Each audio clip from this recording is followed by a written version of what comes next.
తాకట్టులో ఉన్న బంగారం అమ్మాలనుకునే వారి ఇన్ఫర్మేషన్ ఇస్తే దాని వాల్యుయేషన్ బట్టి మీకు కమిషన్ కూడా ఇస్తుంది గోల్డ్ హబ్. హాయ్ హలో నమస్తే, వెల్కమ్ టు మనం టీవీ. నేను దుర్గా. నిన్న అద్దంకి సభతో సిద్ధం సభలు అయితే మొత్తానికి పూర్తయినట్టుగా కూడా తెలుస్తుంది. అయితే ఇవి సక్సెస్ అయినట్టుగానే మనకి వార్తలు వినిపిస్తున్నాయి. దీని గురించి పూర్తి వివరాలు తెలియజేయడానికి మనతో పాటు లైవ్ కాల్లో ఉన్నారు ప్రముఖ అనలిస్ట్ అంకంరావు గారు. ఇప్పుడు వారితో మాట్లాడదాం. సార్ నమస్తే. సార్ నమస్తే దుర్గ గారు. సార్ మనం చూసుకుంటే నిన్న అద్దంకి సభతో మనకి సిద్ధం సభలు జగన్మోహన్ రెడ్డి గారి సిద్ధం సభలు అయితే కంప్లీట్ అయినట్టుగా తెలుస్తుంది. జనాలు కూడా బాగానే వచ్చారు. మోస్ట్లీ సక్సెస్ రేట్ ఎక్కువగానే ఉన్నట్టుగా తెలుస్తుంది. అయితే ఆయన నిన్న కొంచెం అగ్రెసివ్గా మాట్లాడారు, కొన్ని వ్యాఖ్యలు చేయడం జరిగింది. మీరేమంటారు సార్ వీటిపై? ఆయన ఎప్పుడు అగ్రెసివ్గా మాట్లాడలేదు. ఏ రోజన్నా ప్రజలకి ఉపయోగపడే మాటలు అయితే మాట్లాడలేదు కదా. గతంలో మాట్లాడిన మాటలు ఇప్పుడు మాట్లాడుతూ ఉన్నారు. కొత్తగా మాట్లాడేది ఏముంది? పేదలకి పెత్తందారులకి మధ్య యుద్ధం, దుష్ట చతుష్టయంతో యుద్ధం, దత్తపుత్రుని తెచ్చుకున్నారు. ఇంకోళ్ళ దగ్గరికి వెళ్ళి సాగిలబడి వాళ్ళని కూడా తెచ్చుకున్నారు. అయితే సార్ చూసుకుంటే పేదలకి పెత్తందారులకి యుద్ధం అన్నారు. ఇక్కడ పేదలు ఎవరు, పెత్తందారులు ఎవరు సార్? పేదలు జగన్మోహన్ రెడ్డి గారు పేద, మరి భారతీ రెడ్డి గారు పేద మనుషులు, అలాగే ఎస్వి సుబ్బారెడ్డి గారు, వైవి సుబ్బారెడ్డి గారు పేద, సజ్జల రామకృష్ణారెడ్డి గారు పేద, లేకపోతే పుంగునూరు మంత్రి గారు పెద్దిరెడ్డి రామచంద్రారెడ్డి గారు పేద వ్యక్తి, అలాగే చెవిరెడ్డి భాస్కర్ రెడ్డి గారు పేద వ్యక్తి, విజయసాయి రెడ్డి గారు పేద వ్యక్తి. వీళ్ళే కదా పేదలు. వాళ్ళందరూ కలిసి పెత్తందారులతో యుద్ధం చేస్తున్నారు. సో కొత్త ఏముంది ఈ రోజు? వాళ్ళు పెత్తందారులు అన్న ఇక్కడ ఉద్దేశం అండి జగన్మోహన్ రెడ్డి గారిది? టీడీపీ తెలుగుదేశం పార్టీ వాళ్లే కాకుండా జనసేన వాళ్ళు కూడా పెత్తందారులు అనేదే కదా అతని అభిప్రాయం. భారతీయ జనతా పార్టీ మీద అడిగే ధైర్యం కానీ, భారతీయ జనతా పార్టీ గురించి మాట్లాడే ధైర్యం కానీ లేదు కదా. ఇప్పుడు తెలుగుదేశం పార్టీని, జనసేనని మీరు ఒంటరిగా రండి, మీకు దమ్ముంటే అని మాట్లాడుతున్నారు కదా. మరి అదే మాట మీరు ఒంటరిగా రండి అని చెప్పి భారతీయ జనతా పార్టీ గురించి మాట్లాడే దమ్ముందా వీళ్ళకి? ఇదే జగన్మోహన్ రెడ్డి గారికి నిన్న కూడా మాట్లాడుతూనే ఉన్నారు కదా. ఇప్పుడు ఆయన ఒక మాట మాట్లాడుతున్నాడు. గతంలో ఆయన సిపిఎస్ రద్దు చేస్తాను వారం రోజుల్లో అన్నప్పుడు తర్వాత వచ్చినటువంటి సకల శాఖ మంత్రి గారు చాలా స్పష్టంగా చెప్పారు, మాకు అవగాహన లేదు ముఖ్యమంత్రి గారికి అని చెప్పాను. అంటే ముఖ్యమంత్రి గారి మాటలకి ఎంత విశ్వనీయత ఉందో వారి సకల శాఖ మంత్రి గారే చెప్పారు కదా. ఇంకా దాని గురించి మనం ప్రత్యేకంగా మాట్లాడుకోవడానికి ఏముందండి?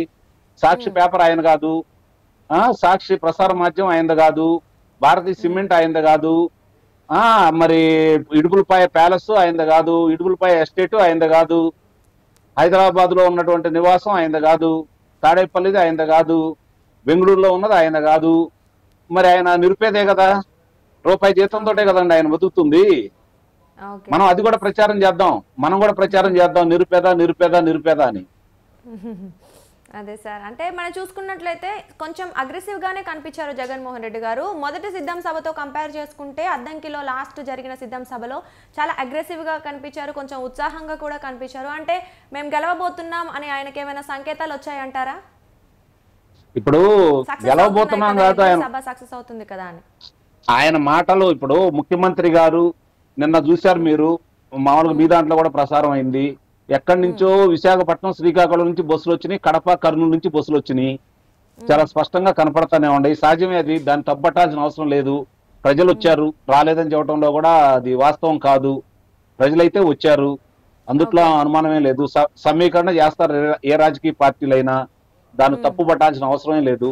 కానీ మాట్లాడే విధానం, నేను ఇది చేశాను రేపు ఇది చేయబోతున్నానని చెప్పుకుంటే విశ్వనీయత ఉంటుంది, ఆయన మీద నమ్మకం ఏర్పడుతుంది. ఏం చేశాడు, రేపు ఏం చేయబోతున్నాడు అది చెప్పటం లేదు కదా.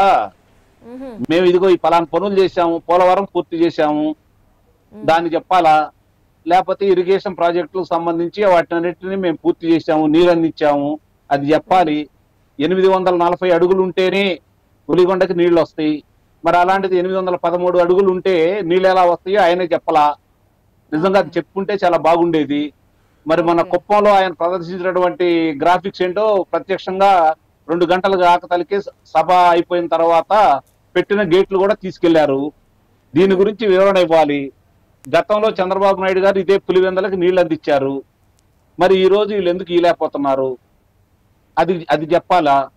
మరి ప్రత్యేక హోదా గురించి ఆ రోజు మాట ఇచ్చారు, మరి దాన్ని ఏమైందో చెప్పలేకపోయాడు.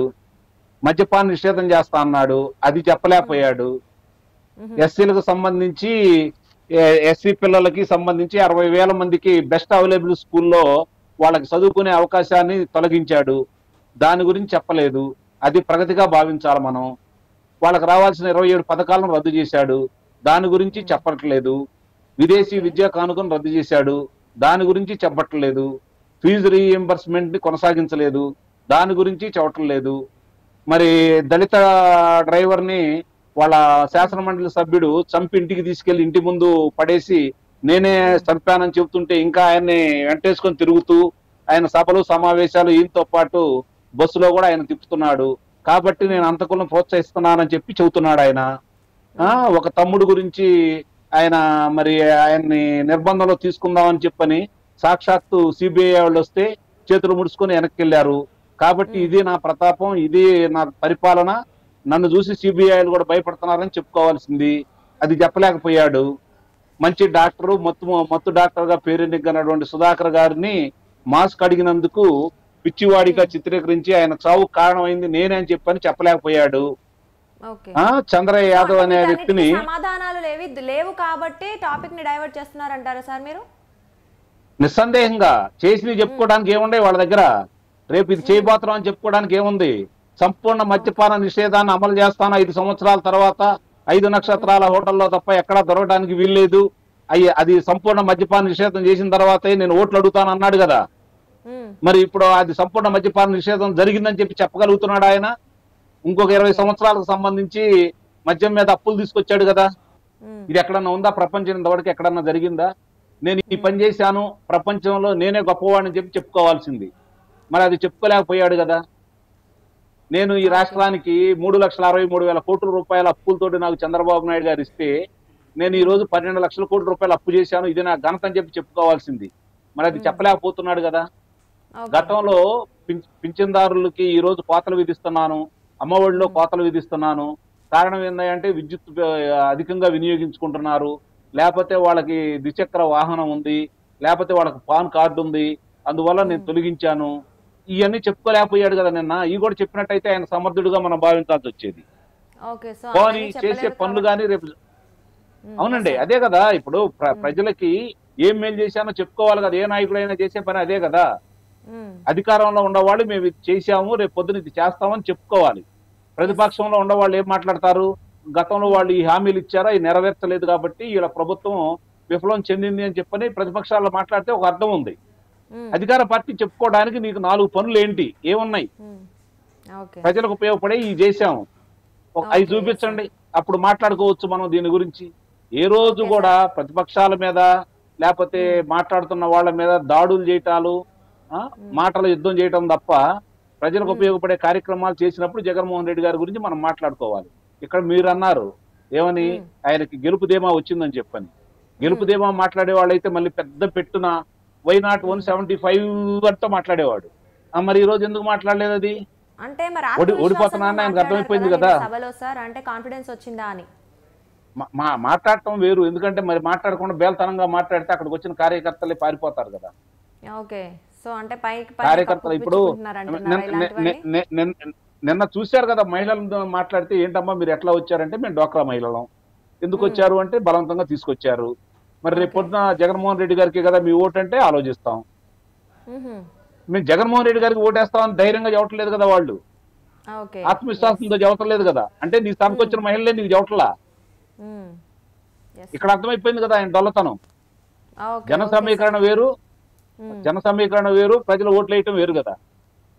ఓకే సార్, మొత్తానికైతే జగన్మోహన్ రెడ్డి గారు కాస్త కాన్ఫిడెన్స్ గానే కనిపించారు సిద్ధం సభలతో. చూద్దాం ఆయన ముందు ప్రచారం ఎలా ఉండబోతోంది, సో ప్రజలు ఎలాంటి నిర్ణయాలు తీసుకుంటారనేది. Sir thank you so much sir.